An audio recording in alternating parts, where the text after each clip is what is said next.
Opa! E aí, belezinha, pessoal? Tranquilo? Olha só, vocês gostaram da dobradinha que eu e o Vitor fizemos no vídeo anterior? Resolvemos fazer uma também, tá? Hoje nós vamos falar de um assunto muito maneiro, muito interessante. Tem uns filmes, uns videozinhos que o Vitor selecionou, ficou massa pra caramba. Então é o seguinte, vocês vão começar comigo aqui, depois ele assume, beleza? Então vem com a gente aí, vambora! E aí, vamos que vamos então. Vamos seguir para o nosso assunto principal, força centrípeta. O que é isso? Onde ela vive? O que ela come? Como ela surgiu? Calma, vai ser agora. O objetivo é que até o final você entenda a referência do filme dos Simpsons, que está aí. Se você não viu o filme, corra e veja. É o seguinte, você tem que ver bons filmes, senão você vai tomar spoiler nas aulas de física. Vamos lá. Preste atenção no que vai acontecer no movimento dessa bolinha. Ó, que movimento é esse? Que tipo de movimento é esse? Ó, que isso? E agora? Jesus Christ, ó, tomou forma. Mas por quê? Vamos ver? Inicialmente, a tendência da partícula é o quê? Continuar em linha reta, com velocidade constante. Lembra? Movimento retilíneo uniforme. O que tem que acontecer para que ela saia desse tipo de movimento? Olha o que vai acontecer agora. Olha a força. A força não está empurrando ela para aumentar a velocidade, nem empurrando ao contrário para reduzir a velocidade. A força está perpendicular. O que vai acontecer com a velocidade dela? Vai mudar a direção e o sentido. Não necessariamente o valor da velocidade, o módulo. Mas olha, sempre que a força age de forma perpendicular, ou seja, formando 90 graus, vai mudar a direção e o sentido. E se essa força continuar agindo o tempo inteiro perpendicularmente, ela vai descrever uma trajetória circular. Esse é o chamado movimento circular uniforme. Segura essa pedrada aí. Essa força, ela está apontando para o centro, você pode perceber no slide anterior, nesse aqui. A força está apontando para o centro, por isso ela é chamada de centrípeta.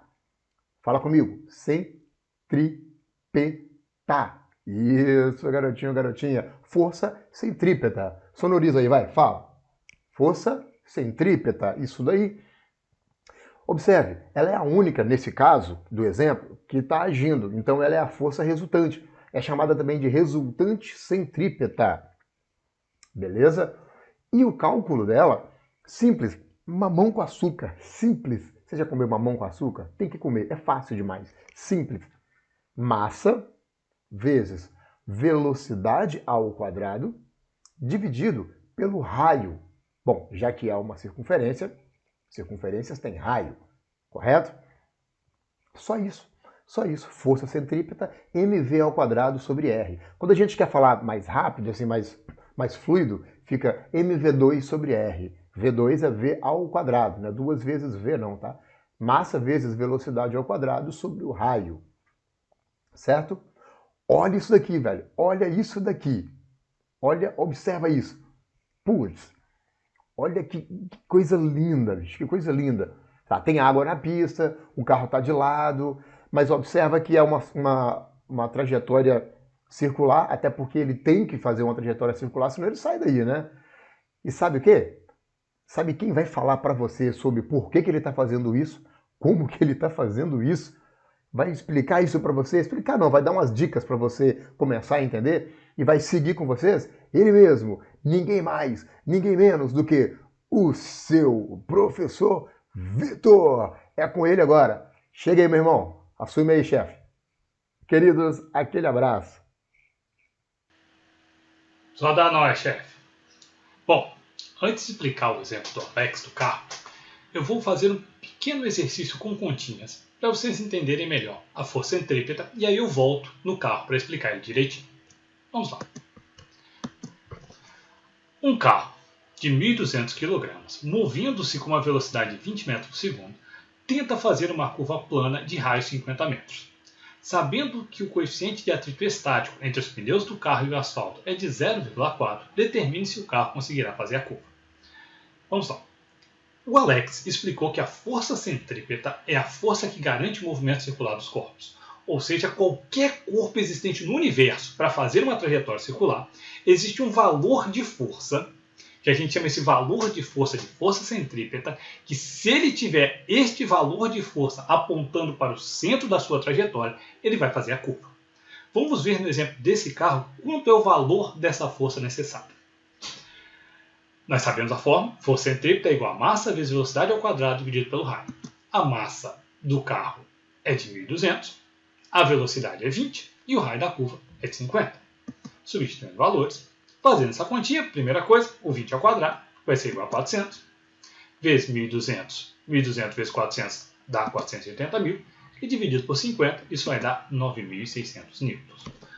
Então, o carro, para conseguir fazer uma curva, para fazer esta curva, é necessária uma força resultante apontando para o centro da curva de 9.600 newtons. Quem vai dar esta força? Quem vai ser responsável por dar esta força? Pensa comigo. Que força segura o carro na curva que sem ela ele passa reto? Atrito. Então, se o atrito conseguir dar esses 9.600 newtons, esse carro vai fazer a curva. Se o atrito não conseguir dar esses 9.600 newtons, o carro não vai fazer parte desse movimento circular, ele vai passar reto. Calcular atrito, a gente já aprendeu. Força de atrito estático máxima, né, é igual a μe vezes força normal. μe é o coeficiente de atrito estático, que o problema te disse, é 0,4. A força normal, o problema não te deu. Mas nós já fizemos exercício e sabemos que nessa situação a força normal tem o mesmo valor do peso.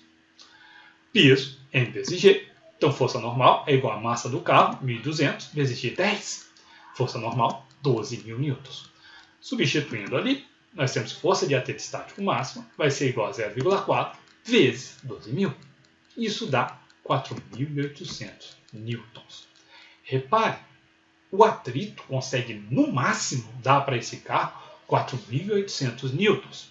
A força necessária para ele fazer esse movimento circular é 9.600.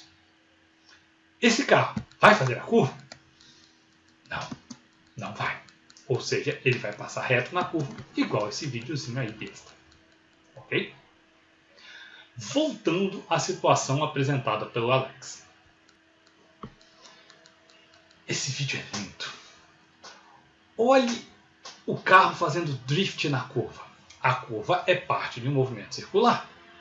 Então, para este carro fazer parte desse movimento circular, a força centrípeta, ou seja, o produto da massa desse carro vezes a velocidade dele ao quadrado sobre o raio, dá um valor.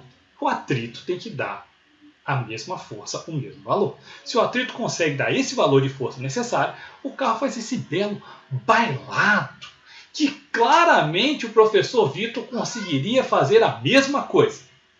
Olha, lindo.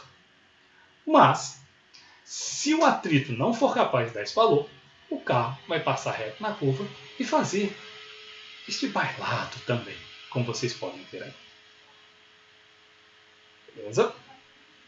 Bom, vamos analisar outro exemplo prático. Vejamos os artistas do Cirque du Soleil praticando. O trapézio. Se você analisar bem, outra coisa que claramente o professor Vitor consegue fazer, trapézio é um pêndulo, né? É um movimento pendular, e isso é parte de um movimento circular também. Se isto é parte de um movimento circular, uma força resultante apontando para o centro tem que garantir o movimento circular desses artistas. Se esta força garantir o movimento circular, ele vai fazer o movimento pendular. Se essa força não garantir, não. Vamos congelar o tempo um pouquinho para analisar as forças atuantes no nosso amigo. Forças que atuam nele. Obviamente, naquele instante, peso para baixo e tração, né? A corda faz uma força nele, tração para cima. Essas duas forças estão na direção do centro da trajetória circular, que é aquele pontinho ali roxo que eu coloquei. A força centrípeta vai ser a resultante dessas duas forças, ou seja, tração menos o peso. Uma está para cima, outra para baixo, uma positiva e outra negativa. Vamos colocar alguns números para vocês entenderem como uma corda é exigida em um movimento circular vertical ou no movimento pendular. Olha só. Uma esfera de 2 kg é girada na vertical por uma linha muito fina de 1 metro de comprimento. A esfera gira com uma velocidade constante de 4 metros por segundo.